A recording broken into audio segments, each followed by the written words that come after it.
Welcome back to another technical deep dive here in the debug zone. Today, we're tackling a big question and breaking it down with insights from other users. Hopefully, this clears up some misconceptions and helps you get the answer you need. So buckle up, stay a little curious, and let's jump right in.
And that's a wrap.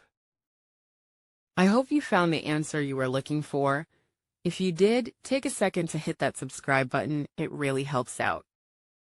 And let me know in the comments which solution worked best for you. See you next time in the debug zone.